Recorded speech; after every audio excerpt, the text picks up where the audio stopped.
around 300.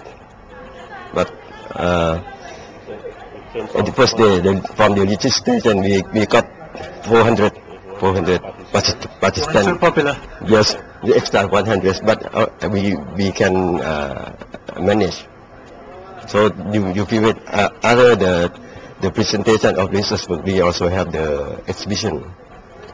Around 22 booths from the government agency, from the private sector, and also from the university concerned. And is a lot of the subject matter about the Andaman Sea and this region, the marine ecology? Yeah, we also have the keynote speaker from in Thailand, or also from outside, from Germany, from China, and we asked Dr. Pitiwong to arrange all the technical issue for this conference.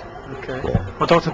Pitiwong, please explain about the technical issues and what are the most interesting sort of subjects and coming up here. This is a gathering of the scientists. We haven't held this kind of meeting for over 10 years now. This is the first time after probably 10-12 years now, and then this. Surprisingly, a lot of people come together because maybe it's too long overdue now. We have arranged, we have the oral presentation and as well as poster presentation of the findings in marine science, including all aspects: marine biology, chemistry, geology, even the space technology like remote sensing technology things here. And besides the poster and oral presentation, we have keynote speakers like the one that exciting topics we will hear about from Professor Richter here. We have a couple, 4-5 keynote speakers to tell the new findings and exciting themes here in this meeting here. I think it's a good opportunity for young people, young scientists in marine science to just newly established to expose themselves to the circle of marine scientists in Thailand, and perhaps we can move forward.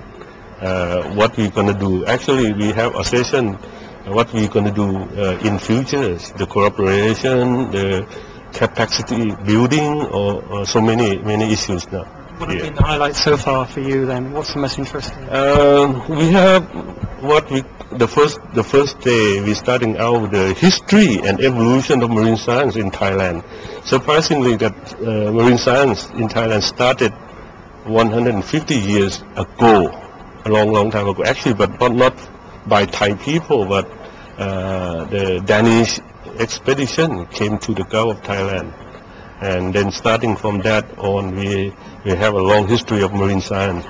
And then we have a panel discussion about the way forward in marine science, what direction we are moving. Then the outcome is that we need to do something more integrated and cooperative. And not just the science dimension, is also we have to include the human dimension as well. And one of the highlights, we also have a subject matter, as you said, in Andaman Sea as well. A lot of papers talking about Andaman Sea.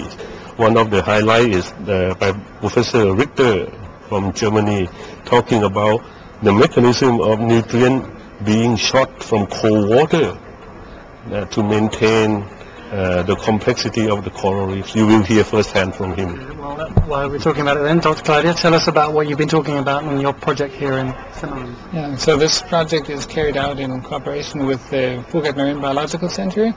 It's a project which is funded by both governments, from the Thai government and from the German government.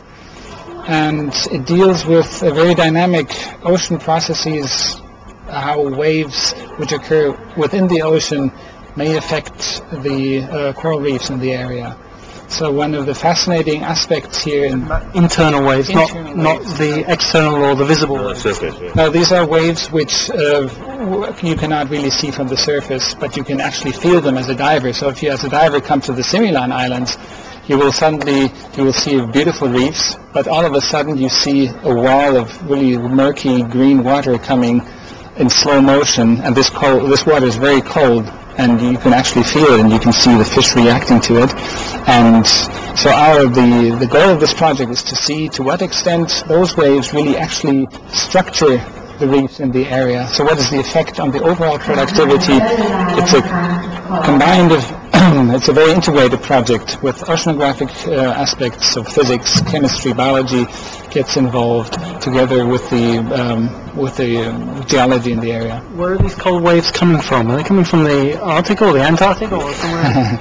No, actually these are waves which are generated in the surrounding islands, Andaman Nicobar Islands, on the tip of Sumatra, and they're generated by tides passing across shallow sills, and this disturbance creates oscillations or wobblings of this discontinuity layer separating warm surface water from cold deep waters.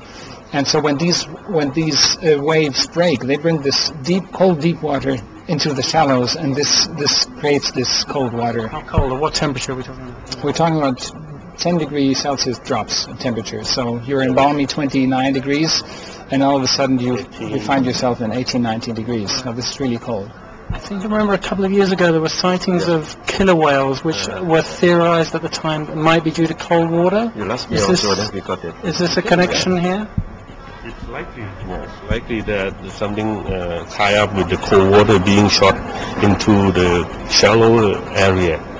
So we don't know exactly what caused the whales moving in shoreward here, but we suspect that maybe the movement of the cold water from the deeper area. The cold water not bringing the cold water, but also the nutrient-rich water as well. Maybe Richter can tell you more. Yes, it's nutrient-rich water. It's also low oxygen water. So meaning that fish who live near the sea bottom, they either have to move away to shallower water, or if they cannot, they simply will die. So we had some die-offs recently, last year, and this was associated with very strong waves, of these internal waves.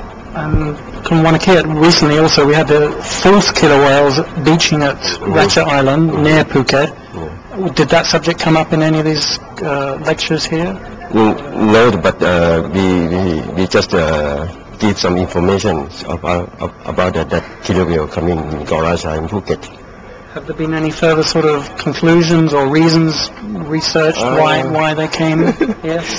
I think it's because of some monsoon season. Nothing out of the ordinary. No.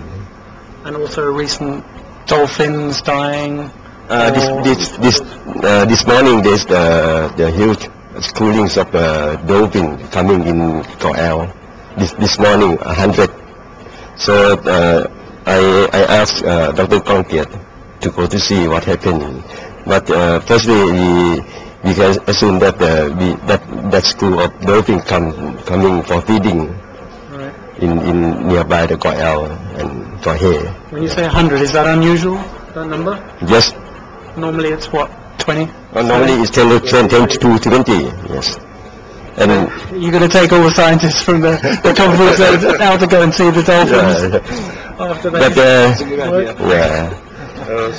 some scientists are investigating now, but it's very difficult to pinpoint the real cause of dolphins coming ashore and got stranded, and then it's very difficult. But a lot of causes that we can be attributed to, but cannot pinpoint exactly what the reason behind.